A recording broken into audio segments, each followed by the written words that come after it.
এখন বিকেল বেলা এসেছি ছাদ বাগানে, আবার কিছু গরমের সবজির বীজ বসাবো তাই।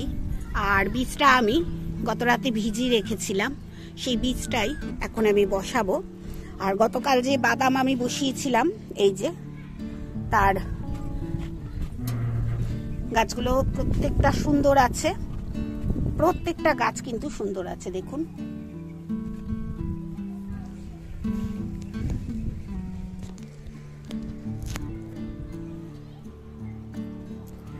আর কি বীজ বসাবো সেটা আমি আপনাদের সঙ্গে শেয়ার করব। তার আগে দেখে নিন যে বেগুন গাছটা আমি সেই বসিয়েছিলাম, আমি তো বলেইছি এই গ্রো ব্যাগে হয়নি। এই দেখুন এখানে লাল শাক হয়েছে, আর এই গ্রো ব্যাগে যে বেগুন গাছটা হয়েছে, যে ফুলগুলো এসেছিল সেগুলো কিন্তু ঝরে গেছে। আর গাছটা কিন্তু দেখুন কত সুন্দর হয়েছে। আশা করব গাছটা আমায় শীতকালের থেকেও ভালো বেগুন এখন দেবে।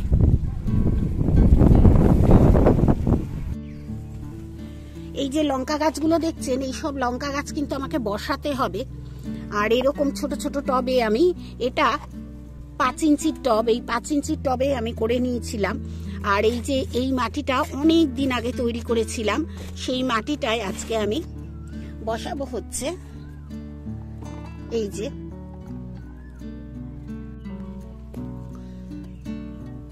বরবটির বীজ। প্রথমে আমি ঢেলে দিই, তাহলে আমার সুবিধা হবে লাগাতে। এই দেখুন, আমি কিন্তু এছাড়াও বরবটি আমি অনেক জায়গায় বসিয়েছি, সেটা আজকে আপনাদের সঙ্গে শেয়ার করব। রোজই আমি কিন্তু এরকম গরমে সবকিছু গাছ কিন্তু বসাতেই থাকি। আর আমার কাছে যত বরবটির বীজ ছিল আজকে আমি শেষ করে দিলাম, আর বরবটির বীজ আমার কাছে আর নেই, আর দরকারও নেই। অনেকগুলো জায়গায় বরবটি বসিয়েছি, নিশ্চয়ই দেখাবো। দাঁড়ান, এখানে একটু জল দিয়ে দিই। জল দিয়ে দিয়েছি। এইবার চলুন কোথায় কোথায় বরবটি বসিয়েছি সেটা দেখাবো। এই যে দেখুন, এখানে বরবটি বসিয়েছি এবং এই একটাই গাছ হয়েছে, অনেকগুলো দানা দিয়েছিলাম। আবার এইখানে দেখুন একটা উঠছে। এই যে বরবটি গাছ একটু উঠলেই কিছুতে খেয়ে নেয়, আমি জানি না কেন, সেই তাও আমি এখানে বরবটি দিয়েছি। আরো কয়েকটা বরবটি দিলে ভালো হতো, কিন্তু আমি দেব না। বরবটির বীজ না এইখানেও বসিয়েছি, এই যে দেখুন এটাতেও বসিয়েছি। এটা 2-3 দিন আগে বসিয়েছি, আর এটাতেও বসিয়েছি। এটা এখনো এই যে বীজটা দেখা যাচ্ছে, বীজটা উপরে উঠে এসেছিল, আজকে আমি একটু ভেতরে ঢুকিয়ে দিলাম মাটি। আর এই যে দেখুন সবকটা আমার কাছে যত বরবটির দানা ছিল সব আমি কিন্তু বসিয়ে দিলাম। প্রথম দিকে যে বরবটির গাছগুলো বসিয়েছিলাম দেখুন, তাতে কিন্তু বরবটি হচ্ছে আর ফুলও এসেছে, আবার তার সঙ্গে দেখছি পোকাও এসছে। আজকে জল যখন দেব তখন ভালো করে গাছটা ধুয়ে দেব, পোকা চলে যাবে। বরবটি হতে শুরু করে দিয়েছে। যে ঢেঁড়সের বীজগুলো বসিয়েছিলাম দেখুন, বেশ অনেকগুলো বীজ বসিয়েছিলাম। কিছু কিছু জায়গায় কিন্তু বীজগুলো জার্মিনেট হয়নি, আবার কিছু কিছু জায়গায় বীজগুলো জার্মিনেট হওয়ার পর আবার কেমন হয়ে গেছে। এখানে দেখুন এই যে ফুল চলে এসেছে, এগুলো 5 পাতার মানে ঢেঁড়স।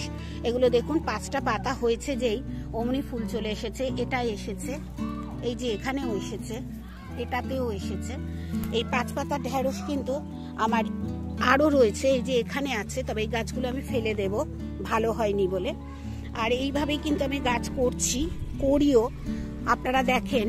আর আমি যখন দেখি যে গাছটা ভালো হচ্ছে না, আমি তুলে ফেলে দিই, নতুন করে গাছ লাগাই। আর এই যে দেখছেন ব্রাহ্মী শাক, এর তো তুলনা হয় না। ব্রাহ্মী শাকের কত হয়েছে শুধু দেখুন। গাছে জল দিতে হবে, শুকিয়ে গেছে। এখন বিকেল বেলা জল তো দেবই। আর যে কুমড়ো গাছটা দেখুন নিজের থেকে হয়েছে, সে আবার কত বড় হয়ে গেছে। এই কুমড়ো গাছটাকে এই দিক দিয়ে আমি তুলে দেবো মাচায়। আপনাদের সঙ্গে শেয়ার করেছিলাম প্রচুর জবা গাছ, আর জবা গাছ রোজই কিছু না কিছু ফুল ফুটছে। এই দেখুন এখানে ফুটেছে আজকে লাল লাল টুকটুকে জবা। এখন বিকেল বেলা আস্তে আস্তে কিন্তু এখন জবা ফুলগুলো এরকম শুকিয়ে যাবে আর কি, মুজড়ে যাবে, আমি যেটা বলি আর কি। দেখুন খুব সুন্দর লাগে। আজকে এই দুটোই ফুটেছে, আর কিছু লক্ষ্মী জবা ফুটেছে। এই যে এখানে আর একটা অরেঞ্জ জবা ফুটেছে। গাছ আমি এইভাবেই করছি এখন আপাতত। আর এখন শীতের গাছগুলো সব ফেলে দেবার চেষ্টা করছি। শীতের গাছ ফেলে দিয়ে নতুন করে আবার গাছ বসাবার চেষ্টা করছি গরমে। শশা গাছগুলো বাজে অবস্থা হয়ে গেছিল। এই শশাগুলো কয়েকটা শশা দিয়েই কিন্তু বাজে অবস্থা হয়ে গেছে। এই যে দেখছেন, এগুলো রেখে দিয়েছি আপনাদের দেখাবো বলে। এই গাছগুলো কেটে আমি সব ফেলে দেব। যদি এর থেকে ব্রাঞ্চ বেরোয় ভালো, নইলে আবার নতুন করে শশার বীজ আমি বসিয়ে দেবো। আর যেটা ঝিঙে গাছগুলো কিন্তু দেখুন কি সুন্দর হচ্ছে। এই যে ভালোই হচ্ছে, কিন্তু এই যে দেখুন এখানে লাউ গাছ কিন্তু বাড়তেই চাইছে না, জানি না কেন। অনেক দেরি করে বাড়ছে। শীতকালে যেমন তরতর করে বেড়ে গেছিল গাছগুলো, সেরকম কিন্তু আর এই গরমকালে বাড়তে চাইছে না। আর শাক তো সবসময় দেখাই, এই দেখুন কলমি শাক প্রচুর হয়েছে আমার। আর এই যে এই বেডটা এবার প্রায় 2 সপ্তাহ হয়ে গেছে তৈরি করা হয়েছে। এবার কিন্তু আমি এতে ঝিঙে গাছ বসাবো। সেই ঝিঙে যখন বসাবো তখন শেয়ার করব। আর দেখুন, আর এই যে বাঁশ গাছটা দেখছেন, এই বাঁশটা হচ্ছে ঘটি বাঁশ।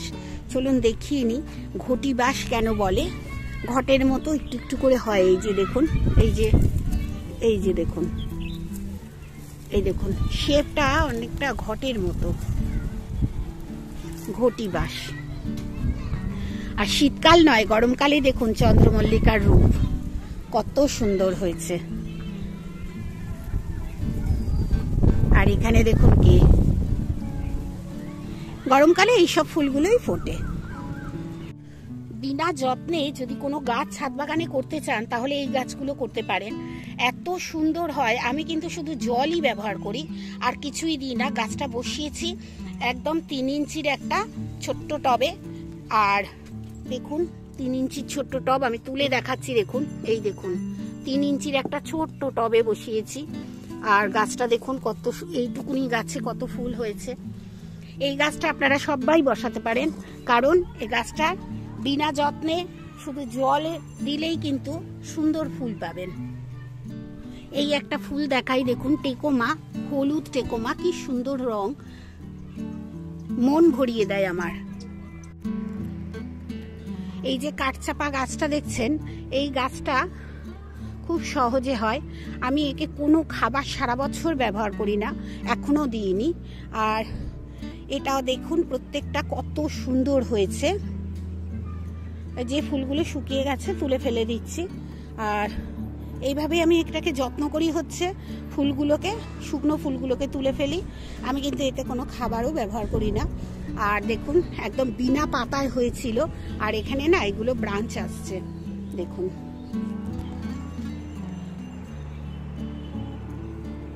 এখানে ব্রাঞ্চ আসছে।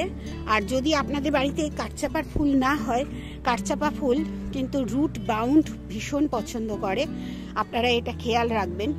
যদি আপনারা রিপোর্টিং করেন কাঠচাপা ফুলের গাছ, তাহলে কিন্তু ফুল নাও পেতে পারেন। এই গাছটা রুট বাউন্ড পছন্দ করে। যতক্ষণ না রুট বাউন্ড হয় টবে, ততক্ষণ কিন্তু এত সুন্দর ফুল দেয় না। ফুল দিয়েছে দেখুন কত সুন্দর। এইটা বেশ ভালো লাগে যে গাছগুলোয় যত্ন আমাকে কম করতে হয়।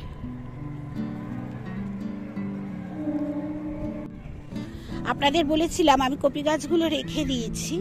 কপি গাছগুলো সত্যিই রেখে দিয়েছিলাম যে দেখার জন্য যে কিরকম আমাদের ফুল দেয়, কিন্তু দেখলাম কি ফুল তো নিশ্চয়ই দেয়, কিন্তু কপির যে ফুল হচ্ছে খুব ছোট্ট ছোট্ট ফুল হচ্ছে, এবং এই ফুলগুলো দিয়ে ঠিক মানে রান্না করলে সুবিধা হবে না।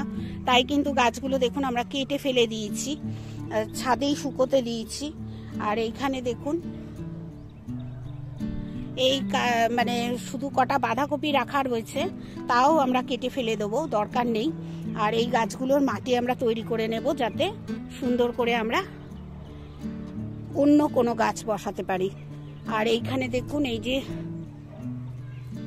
ডাঁটা শাক, যে শাকটা দেখুন আমাদের এত প্রয়োজন হয় না, আর চতুর্দিকে শুধু ডাঁটা হয়েছে, চতুর্দিকে। এর আগে দেখিয়েছি আমার ওই সেই বেগুন গাছেও হয়েছে। আর ওদিকে দেখুন অ্যাডেনিয়াম এখনো কিন্তু মাথা তুলছে সবে ওলটা। এখানে একটা আর এখানে একটা। আর অ্যাডেনিয়ামটা দেখুন, এও কিন্তু আমি কোনো যত্ন করি না। যে গাছগুলো দেখেছি যত্ন করি না সেই গাছগুলোই বেশি সুন্দর ফুল দিচ্ছে। আর এখানে আছে গাঠি কচু, যেটা দেখাবো গাঠি কচু। এই দেখুন গাঠি কচু। এখানে এই দেখুন আমরা ছাই ব্যবহার করি গাঠি কচুতে, ছাই প্রচুর দিই। এই দেখুন এখানে এই যে এই গাছটা নতুন হচ্ছে, এই গাছটা, এগুলো সব আগের বছরের গাছ। এই দেখুন এখানে আছে কচু, আরো নতুন কিছু কচু আনা হয়েছে, সেখানে বসিয়ে দেবো। আর আপনারা যদি এটা করতে চান, বাজারে যে কচু পাওয়া যায়, মানে গাঠি কচু বা মুখী কচু যাই বলুন না কেন, সেটাই বসাবেন। আমি কিন্তু সেটাই বসিয়েছি। লেবু গাছ আমি তো প্রচুর বসাই, নানা রকম লেবু। তবে আমি দেখলাম সিডলেস লেবু বসানো সবচেয়ে ভালো, পরিশ্রম কম। আস্তে আস্তে আমি পরিশ্রম কম যে গাছগুলো, সেই গাছগুলোই ছাদে রাখতে চেষ্টা করব। তবে লেবু গাছ বসালে আপনি লেবু পাবেনই, আর সেটা বেশি কম হতে পারে, কিন্তু লেবু পাবেন। আর এই সিডলেস লেবু যে কত হয় সেটা আমি দেখাই। দেখুন বিনা যত্নে সিডলেস লেবু এত হয়, শুধু কাঁটারই কষ্ট, আর কিছু নেই। দেখুন কত লেবু হয়েছে।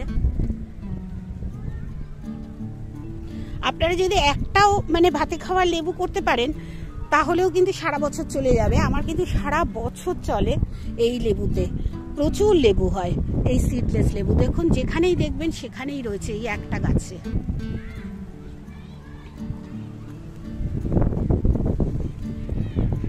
এরকম আরো একটা সিডলেস লেবু আছে আমার।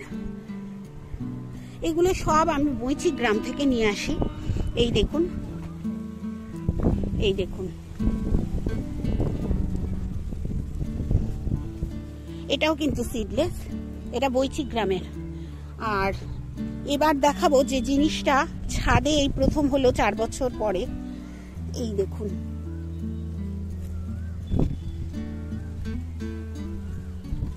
কত যে ভালো লাগছে আমি বলে বোঝাতে পারবো না, এতটাই আমার ভালো লাগছে। খুব আনন্দ হচ্ছে যে আমারও গাছে, আমি ভেবেছিলাম এই গাছটা আমি ফেলে দেব, কিন্তু গাছে আম হচ্ছে দেখে আমার সত্যিই খুব ভালো লাগছে। আম হচ্ছে, তার সঙ্গে দেখুন এখানে আমার মুকুলও আছে। এটা 4 বছর আগের আম, এই প্রথম হলো আমটা।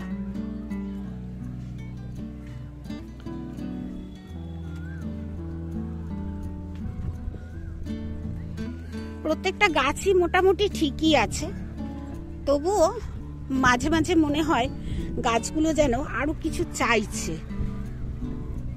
সেই চাওয়া জিনিসটা যদি আমি বুঝতে পারতাম, ওরা যদি বলতে পারতো মুখে যে আমাদের এটা লাগবে, তাহলে আমার মনে হয় খুব সুবিধা হতো। তাই এবছর প্রথম আমার ছাদ বাগানে জামরুলে মানে ফুল এসেছে, কিন্তু জামরুল একটাও স্টে করেনি, একটাও না। ফুলগুলো পড়ে গেছে, ঝরে গেছে। হয়তো প্রথম বছরে অন্যান্য ফলের মুকুলগুলো যেরকম ঝরে যায় সেরকমই ঝরছে, আমি জানি না। এই যে দেখুন, আমি কিন্তু এটা জানি না, প্রথম এবছর এসেছে। এই ছোট্ট ছোট্ট আনন্দ নিয়েই যদি আপনারা ভালো থাকতে পারেন, তাহলেই দেখবেন আপনাদের কিন্তু দুঃখ কষ্ট কিছু থাকবে না। এই যে গাছটা, এই গাছটা না হঠাৎ করে দেখছি আমার এই গোল্ডেন মুসম্বিতে হয়েছে। আর গোল্ডেন মুসম্বি যে কটা ধরেছিল সব কটাই ঝরে পড়ে গেছে। আর দেখুন কি সুন্দর অপূর্ব লাগছে, দেখুন। আমার তো দারুণ লাগছে, আপনাদের কেমন লাগছে একটু কমেন্ট করবেন। আমি কিন্তু চেষ্টা করিনি যে এই গাছটা মানে এখানে বসাতে, নিজে নিজে হয়েছে। আর যে গাছ নিজে হয় আমি তাকে সেই জায়গা থেকে অনেক সময় তুলি না। আমার একটু দেখতে ভালো লাগে যে এটা তো আমার ঈশ্বরের দেওয়া গিফট একটা। আমি তো বীজ বসাইনি, কোথা থেকে বীজ এসেছে, হয়তো আগের বছরের যে গাছ ছিল সেইখান থেকেই না বীজটা এসেছে। তাই আমি এই ঈশ্বরের দেওয়া গিফটগুলোকে আমি কখনোই নষ্ট করতে চাই না। এগুলো সব আমার মনে হয় আমি না চাইতেও আমার কাছে এরা এসেছে, তাই কিন্তু আমি নষ্ট করি না। আর এই যে লঙ্গন গাছ, এই গাছটাও কিন্তু আমার কাছে 4 বছর ধরে আছে, আজ পর্যন্ত একটু ফলের দেখা তো পাইনি, একটা মানে মুকুল আসে যে সেও দেখা পাইনি।